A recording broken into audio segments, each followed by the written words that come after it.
Passwords alone can no longer protect your org from AI-driven credential theft and account takeovers. To help keep your data secure, Salesforce will begin enforcing MFA for all direct UI logins to your Salesforce Cloud orgs, like Sales and Service Cloud, starting in June. This requirement applies to your standard licensed users, typically internal employees who log directly into Salesforce Production or Sandbox. A separate video covers the stricter phishing-resistant requirement for privileged users like system administrators or those with the View All Data, Modify All Data, Customize Application, or Author Apex system permissions. Experience Cloud, non-production orgs such as free developer accounts and Trailhead, and API-only integration accounts are exempt from the MFA for all requirement. For your general workforce, here's how to prepare.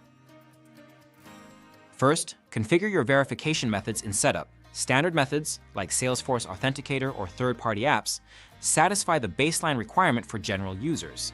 That said, we recommend enabling phishing-resistant methods, like security keys or built-in authenticators, for the strongest defense against attacks. Next, audit your users to determine who still needs to register an approved MFA method. You can identify your impacted users by running a standard identity verification methods report. Include only those profiles which are assigned to internal employees. If most of your employees are already using MFA, you may only need to catch a handful of stragglers. If you're starting from scratch, we recommend testing your verification methods in a sandbox to ensure a smooth rollout.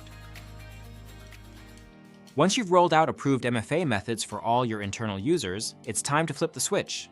In Identity Verification and Setup, enable the Require Multi-Factor Authentication for all direct UI logins to your Salesforce org. As you finalize your preparations, there's an important policy change to be aware of. The Waive Multi-Factor Authentication for exempt users permission will no longer automatically bypass MFA. If you have valid use cases, like automated testing tools, you'll need to contact Salesforce support to retain those exemptions. One more thing, the MFA for all requirement will also be strictly enforced for single sign-on logins.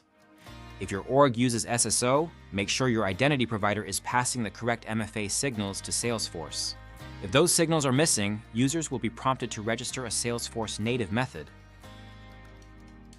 For step-by-step guidance on your rollout, check out the Prepare for MFA Enforcement for All Employee Users Guide linked below and get started today.